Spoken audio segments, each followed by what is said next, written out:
Hello everyone, I am Martin और मैं 19 साल का हूँ। क्या आपका कोई लाइफ पार्टनर, गर्लफ्रेंड या बॉयफ्रेंड है? अगर हाँ, तो ये बहुत अच्छी बात है। मैं आपके लिए खुश हूँ। But I got lucky just recently. वैसे मैं इसे लक नहीं कह सकता। आफ्टर ऑल मेरे साथ जो कुछ भी हुआ, मैंने वो बिल्कुल भी एक्सपेक्ट नहीं किया था। लेकिन चलिए शुरू से शुरू करें। इससे पहले कि मैं आपको अपनी सैड स्टोरी सुनाऊं, प्लीज चैनल सब्सक्राइब करें। मुझे हमेशा से लगता था कि मैं हैंडसम नहीं हूँ। वेल, मैं ठीक ठाक था, but I was never the coolest guy in school for sure. मुझे लगता है इसी वजह से मैं कभी भी बहुत ज़्यादा कॉन्फिडेंट फील नहीं करता था और ऑब्वियसली इसे लेकर परेशान रहता था। नो डाउट मेरे सभी दोस्तों की गर्लफ्रेंड्स थी और मैंने अभी तक किसी को डेट नहीं किया था। इवन मेरा बेस्ट फ्रेंड सैम भी तब तक 3 लड़कियों को डेट कर चुका था। इसके अलावा मेरे पेरेंट्स हमेशा मेरी प्राइवेट लाइफ में इंटरेस्टेड रहते थे और टाइम टाइम पर अपने स्टूपिड सवालों से मुझे तंग करते थे। मार्टिन, अब तुम बड़े हो गए हो, अब तक तुम्हारी कोई गर्लफ्रेंड क्यों नहीं है? मेरी मॉम मुझसे पूछती थी। एक दिन जब सैम ने मुझे बताया कि उसने एक नई गर्लफ्रेंड बनाई है, तो मैंने उसे अपने बैड लक के बारे में शिकायत करनी शुरू कर दी। उसने कहा कि मेरे जैसे शाई लोगों के लिए एक वेबसाइट बनी हुई है। It was called blind dating. उसने बताया कि वहाँ पर अपनी फोटो पोस्ट करना जरूरी नहीं है, बल्कि सिस्टम आपको चैट करने के लिए अपने से अलग अलग लोग ऑफर करता है। वेल, मुझे ये काफी इंटरेस्टिंग लगा, इसलिए मैंने इसे ट्राई करने का सोचा। क्लासेस से घर आने के बाद मैंने तुरंत उस वेबसाइट पर साइन अप कर दिया। थोड़ी ही देर बाद मुझे किसी लड़की से चैट करने का इन्विटेशन मिला। हमने चैट शुरू कर दी, लेकिन आधे घंटे बाद मैं उससे बात करके बोर हो गया। I said I was sorry and switch to another chat. Basically वो पूरी शाम मैंने उस साइट पर चैट करते हुए बिताई और वहाँ मुझे कई सारी अलग अलग लड़कियां मिली, लेकिन अभी तक मुझे कोई ऐसी नहीं मिली थी जिसे छोड़कर जाने का मन ना करे।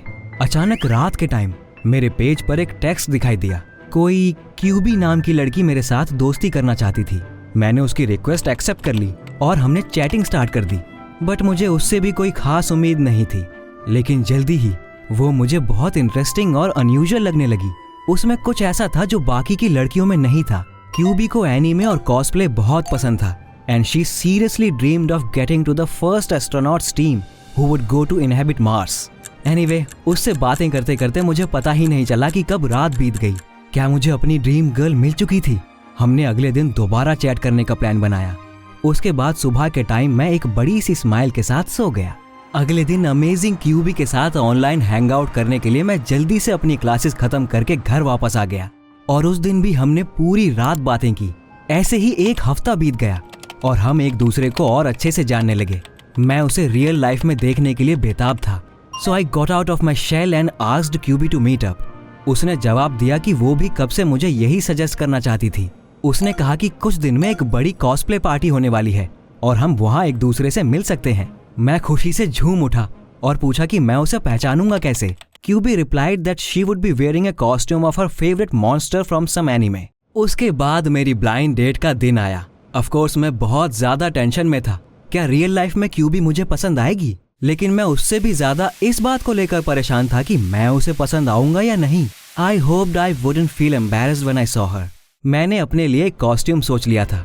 वो पबजी गेम का एक कैरेक्टर था। उसके बाद मैं पार्टी में गया। वहां पहुंचने पर मैं थोड़ा कंफ्यूज्ड हो गया। बात ये थी कि वहां पर क्यूबी के मॉन्स्टर वाले कॉस्ट्यूम में बहुत सारे लोग थे। उनमें से कोई एक मेरा वेट कर रही थी, लेकिन वो कौन थी? और फिर मुझे वो दिखाई दी। हाँ, उस लड़की का कॉस्ट्यूम सबसे एक्यूरेट नहीं था, लेकिन मैं तुरंत समझ गया कि ये वही थी और रियल लाइफ में वो उससे कहीं ज्यादा प्रिटी थी जितना मैंने इमेजिन किया था। I realised that I couldn't screw everything up, इसलिए मैंने खुद को और ज्यादा कॉन्फिडेंट दिखाने की कोशिश की। मैंने उस लड़की के पास जाकर कहा, हे, आई एम मार्टिन। उसने मुझे ऊपर से नीचे तक देखने के बाद खुशी से कहा, alright, nice to meet you, I am Qubi. मैं इस बात से बहुत खुश था कि वो बिल्कुल परफेक्ट थी। मैं 7वें आसमान पर था। पार्टी के बाद मैं क्यूबी को उसके घर छोड़ने गया, जहाँ उसने मुझे अपना रियल नेम बताया, सूजन। हमने नेक्स्ट डे दोबारा मिलने का प्लान बनाया और उसके बाद मैं घर आ गया। आप सोच भी नहीं सकते कि मैं कितना खुश था। Finally I started dating a real cool girl. मुझे खुद पर इतना प्राउड फील हो रहा था कि मैं खुद को रोक नहीं पाया और मैंने तुरंत अपने फ्रेंड को सब कुछ बता दिया। कांग्रेट्स ब्रो, इसीलिए मैंने तुम्हें उस वेबसाइट के बारे में बताया था, सैम ने खुशी से कहा। अगले दिन मैं दोबारा उस लड़की से मिला और उस दिन भी वो अपने क्यूबी कॉस्ट्यूम में ही आई थी। ये थोड़ा अजीब था, लेकिन सूजन ने कहा कि उसने इसे खुद बनाया था और अब वो उसे पहने बिना कहीं नहीं जा सकती क्योंकि उसे वो बहुत पसंद था। I thought it was cute. हमने पूरी शाम एक साथ गुजारी। हम मूवी देखने भी गए जहाँ सूजन ने मुझे पहली बार किस किया। कुल मिलाकर मुझे ये समझ आ चुका था कि मुझे प्यार हो गया है और मुझे लगा हम दोनों इसे लेकर सीरियस हैं। इसीलिए दूसरा हफ्ता बिताते ही मैं उसे अपने पेरेंट्स से मिलवाने के लिए अपने घर ले आया। वो हमारे लिए बहुत खुश थे। मॉम को सूजन तुरंत पसंद आ गई और उन दोनों ने बहुत देर तक बातें की। जब मैं सूजन को घर छोड़ने आया तो उसने मुझे किस किया और कहा, I am very happy to have you Martin. अगले दिन मैंने उसे अपने फ्रेंड से मिलवाने का सोचा। हम क्लासेस के बाद मिले और एक साथ वॉक पर गए। मुझे लगा सैम सूजन से मिलकर खुश होगा और वो बहुत सारी बातें करेंगे, लेकिन पता नहीं क्यों वो बिल्कुल शांत था और बस परेशान होकर मेरी गर्लफ्रेंड को देख रहा था। बाद में मैंने शाम को उसे कॉल करके इसका रीजन पूछा। शुरू में सैम इसके बारे में बात नहीं करना चाहता था, लेकिन फिर उसने पूछा, are you sure about the girl? Is she the one? वो थोड़ी अजीब है। मुझे इस बात पर बहुत गुस्सा आया कि वो सूजन के बारे में ऐसा कुछ बोल रहा था, लेकिन फिर मेरे फ्रेंड ने उसके अजीब बिहेवियर के कुछ एग्जाम्पल्स देने शुरू कर दिए और मुझे रियलाइज हुआ कि उसकी बात सही थी। मैं उसके प्यार में इतना ज्यादा अंधा हो गया था कि मैंने कुछ चीजें नोटिस ही नहीं की, जैसे क्यूबी को वो कॉस्ट्यूम जिसे वो कभी नहीं उतारती थी।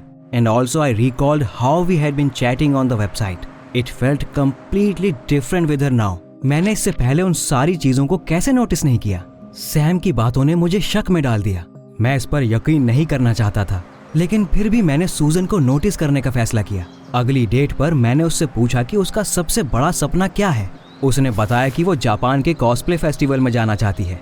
And I asked what about going to explore Mars one day. लेकिन अचानक सूजन ने मुझे सरप्राइज्ड होकर जवाब दिया कि उसने इस बारे में कभी नहीं सोचा। उसे स्पेस और उससे रिलेटेड हर चीज से डर लगता था, लेकिन ऑनलाइन उसने कुछ और कहा था। ये स्ट्रेंज था।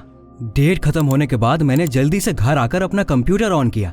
मैं ऑफलाइन सूजन को डेट करने के बाद से वेबसाइट पर ऑनलाइन नहीं हुआ था और फिर वहां पर मुझे अपने लिए कुछ मैसेजेस मिले and they all were from Qubi. तुम कहाँ चले गए हो? तुम टेक्स्ट क्यों नहीं करते? तुम पार्टी में मुझसे मिलने क्यों नहीं आए? नो वे। मुझे यकीन नहीं हो रहा था कि मेरे साथ सचमुच ऐसा कुछ हो गया है। I mixed up the girls and met a completely different Cubby. मैंने तुरंत असली वाली क्यूबी को रिप्लाई किया कि मैं थोड़ा बिजी था, इसलिए उसके मैसेजेस का जवाब नहीं दे पाया और मैंने उसे मिलने के लिए कहा और वो मान गई।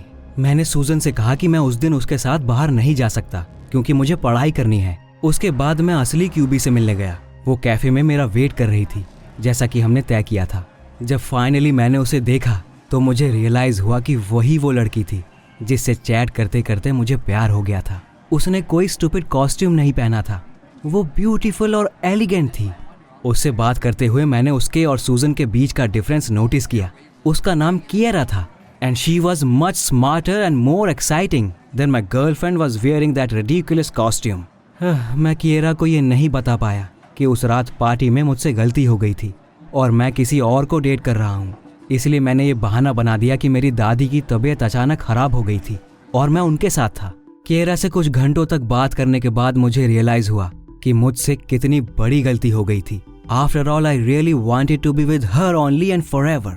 हमने बाद में दोबारा मिलने का प्लान बनाया। मुझे समझ नहीं आ रहा था कि मैं अपनी गलती कैसे फिक्स करूं, इसलिए मैं सूजन से भी मिलता रहा। मुझे समझ आ चुका था कि मैं उससे प्यार नहीं करता और ना ही मैंने उससे कभी प्यार किया था, लेकिन मैं उसे ये नहीं बता सकता था। सैम सही कहता था, सूजन सचमुच अजीब थी और उसका कॉस्ट्यूम जो कभी मुझे क्यूट लगता था अब स्टूपिड और अगली लगने लगा था। लेकिन तब तक सूजन और मैं काफ़ी ज़्यादा इन्वॉल्व हो चुके थे। वो अपने से मेरे घर आ जाती थी और मेरे पेरेंट्स से बात कर सकती थी जो उसे लेकर क्रेजी थे। और मेरी मॉम ने मुझसे एक दिन कहा, Martin don't lose this girl. लेकिन मैं उससे बिल्कुल नहीं मिलना चाहता था। मैं किएरा के लिए पागल था जिसे मैं सूजन के पीठ पीछे डेट करता था। मुझे खुद पर शर्म आती थी, लेकिन मैं इसके लिए कुछ नहीं कर सकता था। मैं दोनों लड़कियों से झूठ बोलता था। किएरा ये नोटिस करने लगी थी कि मैं कुछ छिपा रहा हूँ and this miserable dishonesty had to be ended. लेकिन मुझे कुछ समझ नहीं आ रहा था कि मैं ये कैसे करूं, इसलिए मैं एडवाइस के लिए अपने फ्रेंड के पास गया। सैम ने मेरी बात सुनकर तुरंत कहा, सूजन के लिए दुखी होना बंद करो और उसे सब कुछ सच सच बता दो। I replied that I couldn't do it because I felt responsible for my actions.